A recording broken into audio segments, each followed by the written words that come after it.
Welcome to the Profit Talk Show. In this show, we're going to explore strategies to help you maximize profits in your business while scaling and creating the lifestyle that you want as an entrepreneur. I am your host, Susanne Mariga. I am a certified public accountant, a certified profit first professional, and a certified tax coach. And today we're going to talk about strategies to help you maximize profits in your business. Hello, Profit First entrepreneurs and thought leaders. I am so excited. Today we have a very special guest. We've got Alec joining us, Alec Armbrecht. And Alec is he helps companies save money. That's what he does. He's passionate about helping companies save money. And after many years of in-hospital and medical practice administration, he launched his own expense reduction and insurance firm with really one goal in mind, and that's to stop the quiet cash flow leaks that are hiding in your everyday operations. And it's through his experience, he saw how organizations often overlooked expenses such as supplies, waste, credit card processing, IT and telecom, utilities, freight and shipping, and even more. And while many business owners focus on increasing revenue, Alex actually believes that a dollar saved is often worth more than a dollar earned. And he really enjoys guiding companies towards smarter, leaner operations. Um, Alec is a 62-year-old, 7-year survivor of pancreatic cancer and lives in Fairhope, Alabama, along the Gulf Coast. He's married. He's got 3 children and 2 grandchildren. He welcomes a brief introductory conversation before any show whenever possible. So we're really grateful to have Alec on our show today. So please join me in welcoming Alec Ambrecht to our platform. We're going to talk about cutting costs and saving money. So Alec, thank you for joining us today. Absolutely. Thank you for having me, Suzanne. So first of all, tell me about what got you interested in this, that you would actually start a business on this. Right, right. Well, coming from a hospital background and physician practice management, one of the things that I saw was that businesses, really of any kind, are leaking money quietly through their overhead expenses. And it's human nature for, a business owner to focus on what he or she knows, which is typically how to make revenue, right? If you make a widget, they know how to make a widget, sell the widget, and make a dollar. But they're not experts in each of these expense categories. And so many times when they're trying to negotiate those, they're fighting with one hand behind their back because the credit card processor is an expert in credit card processing, right? The waste company is an expert in waste. And most company CFOs are not experts in those particular fields. So they know that money may be leaking out, but they don't necessarily know how to get it without just going out and doing a request for bids to get a lower cost vendor, which then requires changing vendors, which nobody really wants to do if they can help it. I love it. It's such an important area too. I mean, you and I had some conversations earlier. We were talking about those auto renewals and how they sneak up on us. And, this is a very interesting topic because, when it comes to saving money, I think a lot of small businesses don't do what a lot of larger companies do. Like SEC companies, they regularly bring in folks to do procurement audits to make sure that they're Right. paying rates in accordance to their contracts and things like this. And small businesses, we may not do that. So let's talk about small businesses and how do we save money? Like, what are some things we should be doing routinely, regularly to make sure that we're getting our best bang for our buck? Right. Well, the most important thing is to understand what your vendor contracts actually say. And many of those contracts are 40 or 50 pages of vendor speak. And somewhere on page 37, it talks about auto renewal or a fee gets added or whatever.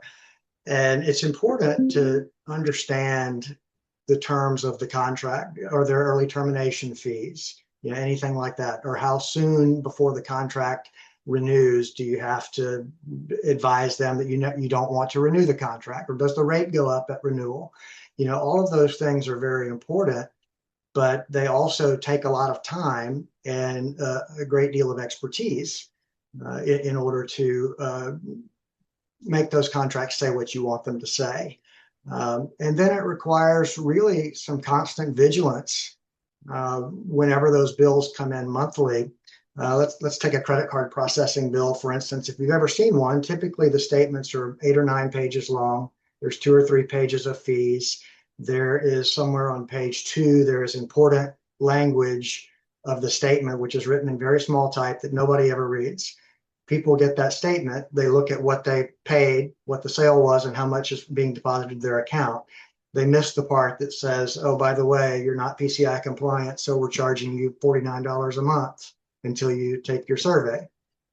And the thing is, the vendor has no interest in making sure that client is compliant because they get the fee if they're not compliant. So that's some of the things that we do in our audits is we check for compliance, we check for added fees, we check for auto renewals, all of those things that we can do very easily, in our audits. I love that. I love that.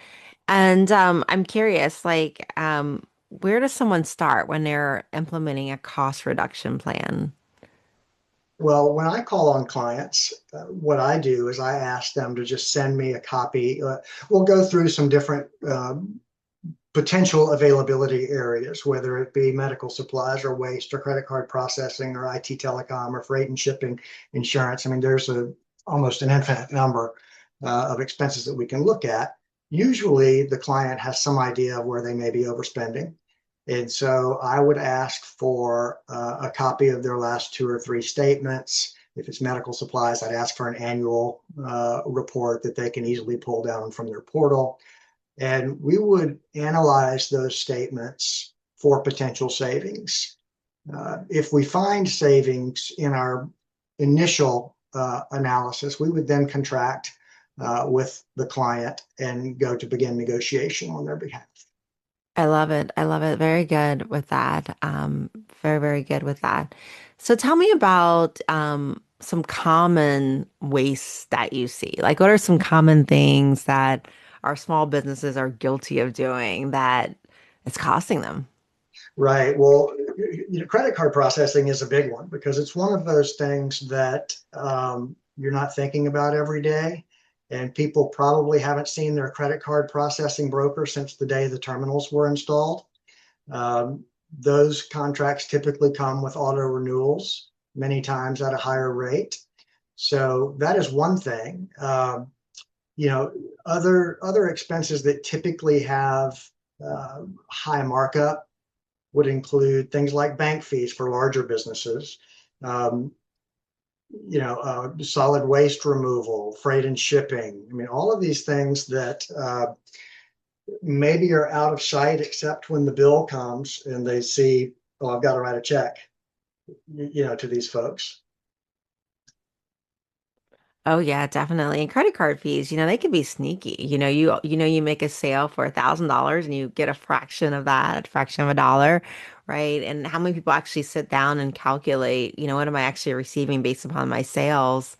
I know one of the things that I like to do is just on the P&L, do a quick common size fraction and go, okay, what are my credit merchant fees compared to my total sales? And, Right, is it 3% or what has actually happened here? right. And, 3% and north of 3% we see quite regularly, and that frankly is too high. What many businesses have gone to now is either what they call a cash discount or a surcharge. The problem with that is that the credit card processing industry is really like the Wild West. It's unregulated. Brokers can charge really whatever they want, and it lends itself to uh, waste, really, because there are rules that are involved with passing that fee on to the customer. One of the problems with that is the customers don't like it. If you go to a restaurant and you say, oh, you use your credit card, we're going to charge you an extra 3%. And one of the rules is you can't charge it on a debit card. But the people that we see doing it charge it on a debit card as well, and they set themselves up for significant fines if they're reported. In that. We see things in waste where a business may have the truck that comes by and empties their dumpster once a week, but maybe it's only a quarter full, but they're paying for a full dumpster removal. So we would look at amending that contract to say, why don't you come once a month and take a full dumpster? And then that's another way to reduce the cost. So it's not just in the rate, it's in the contract terms as well. I love it. I love it. And that's really good.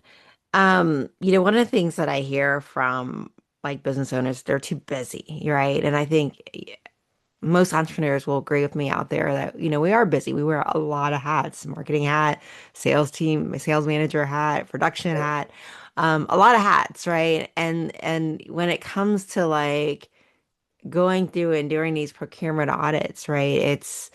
It's one more thing to do when we don't have time to do what we already have to do. You're How right. do you help business owners manage that, or what advice do you have for them with that? Yeah, it really sounds like a lot more labor on the business owner than it really is. Most of these expenses come with a portal. Some still send them a paper statement.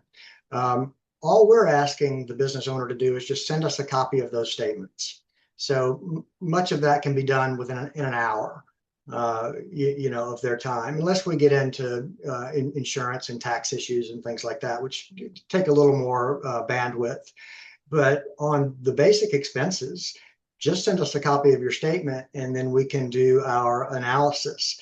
And then the only ongoing work, typically what we would do is we would get online access to those statements in the future so we can pull them ourselves. If a business doesn't want to give us online access, they can certainly send their statements monthly, but that really is the only responsibility that they have. We do all the negotiation. The business owner just sits back and collects the money. I love it. So are there ways, like what advice do you have for negotiating prices? Know what you're talking about. That's one thing, and it's difficult because if you're calling your vendor, they're going to pull up your statement and they're going to know within about 5 seconds whether you're educated in this particular spend category. And many times what happens, they'll say, well, Suzanne, since you've been such a great customer, I'm going to give you a 5% rate reduction, not knowing that maybe there was a 40% reduction on the table that they didn't know to ask for, right? So, and they go away happy that they got the 5%. So that's the type of thing that we look at. But negotiating prices, on the front end, is also very important. And we have some that do a very good job with that. Most are not as good because they're coming from a position of weakness where the vendor, has all of the knowledge. It's sort of like representing yourself in court. You can do it, but I don't recommend it, right? Because the other side knows all the rules. Oh yeah, yeah, definitely. Can get you in trouble with that. Now, Alec, any more advice regarding saving money on expenses? One of the things that many business owners don't know is out there are billions of dollars sitting in state treasuries that are unclaimed property assets. Uh, there was a typo in the check, or the business moved, or the business was bought by another business, and the money that was rightfully entitled to go to that business didn't get there. So it ends up in the state treasury. We can help locate that money, but that is something that a business can do for free on their own. We're happy to help if they would like us to do that. But there's actually a website called missingmoney.com, where any business can put the name of their business in and search to see if there's unclaimed property in any state that belongs to them. And if there is, they file the claim right there on the website, and they'll be contacted by that state treasury and asked to provide proof that they're the rightful owner of that money.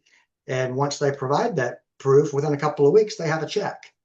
And it's not uncommon for me to do a cursory search for a new prospect that I'm working with to see if they have unclaimed property.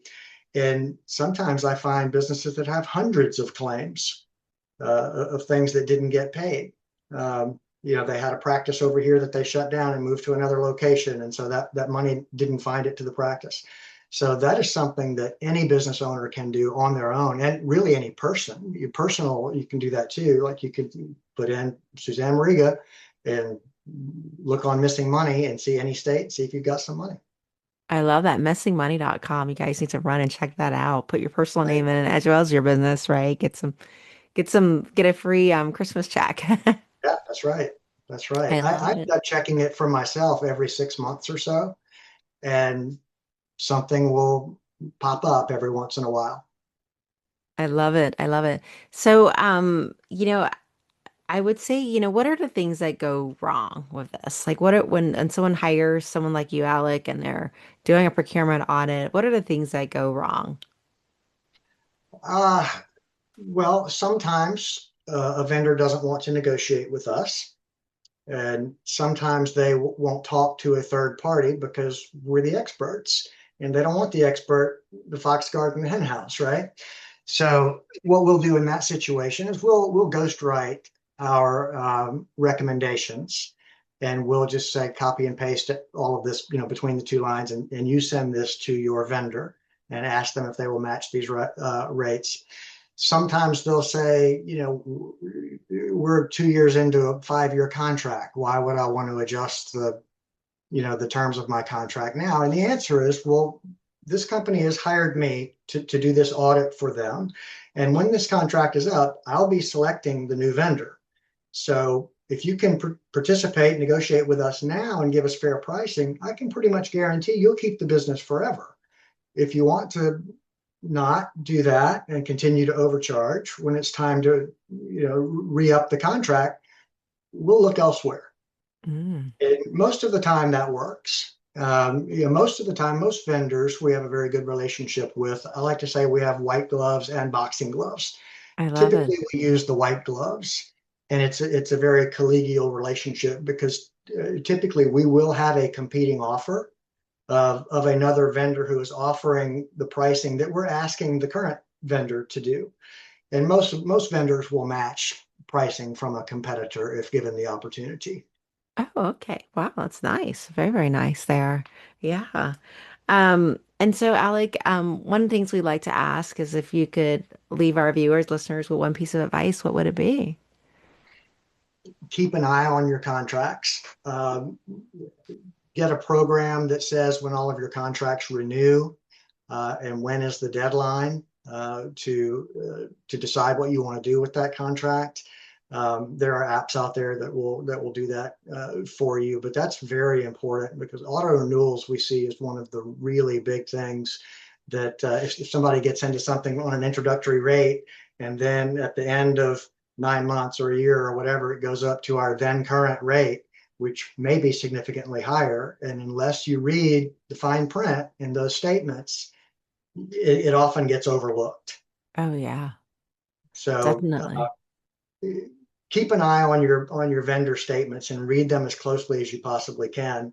The problem is when you get 30 different bills in a month, it's difficult to spend the amount of time that needs to be spent on each one, Mm, which is really my wheelhouse. And that's where we come in is to help take that labor off of their plate. got it. And that's so important too. Like once it auto renews, you can't cancel it for 12 months, right? It's not Right. like it's month to Yeah, month. that's It's correct.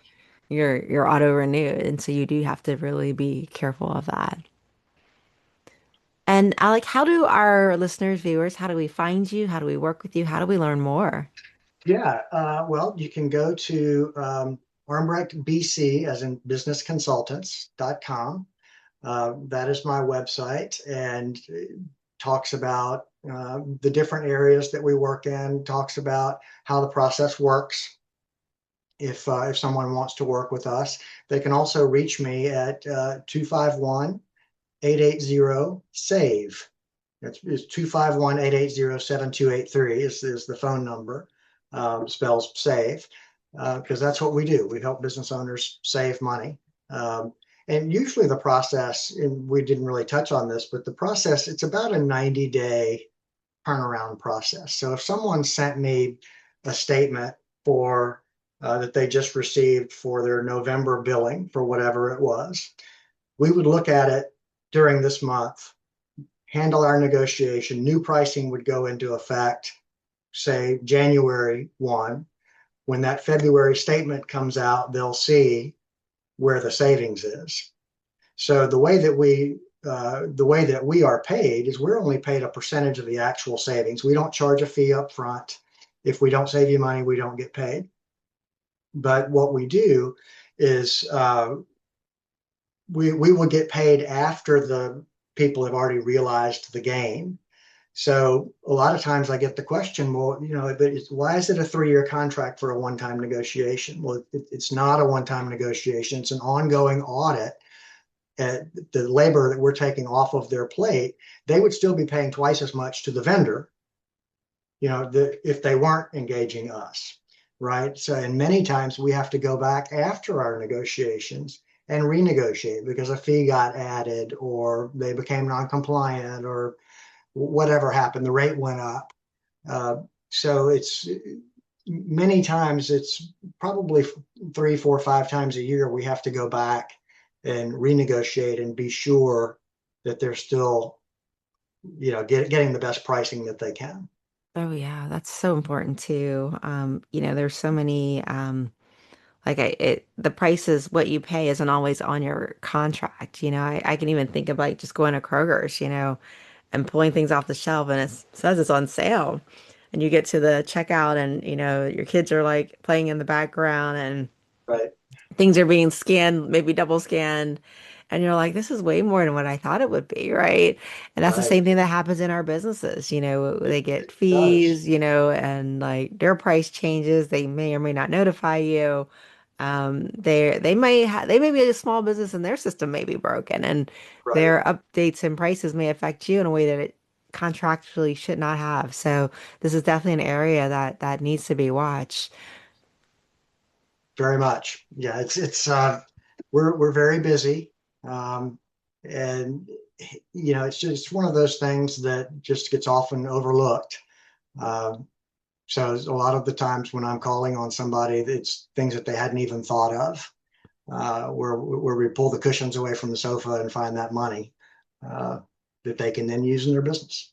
Oh, wow. And these aren't pennies, right? These aren't coins. These are like dollars a lot of times. It's typically significant dollars. Yeah. Yeah, it's on our website. It shows the average return that we get in each of our spend categories and ranges from 11 to upwards of 30%, Oh, wow. depending on the spend category that we're looking at. So Oh, it's wow. really significant. I love it. I love it. And I'm curious, Alec, when someone's looking to engage someone like you, how much does it typically cost to get a procurement audit and contract review? Well, that depends on the savings. We're paid a percentage of the savings. So if we do our audit and no savings are available, then they've gotten a free audit that says their vendors are treating them well and they don't need to do anything for that.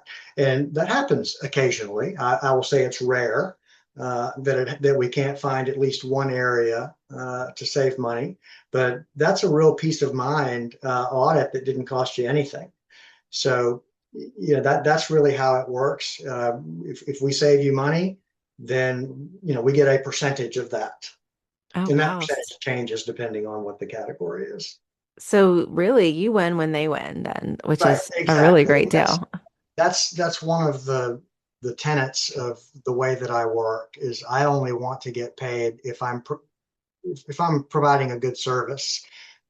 There are many auditors out there that will say, I'm going to charge you $20,000 to do this audit without any responsibility of actually finding savings. So I like this business model much better. That I sit on the same side of the desk with the client and not the other side. I love it. I love it. So, a savings that doesn't cost you anything really, but just sharing the savings.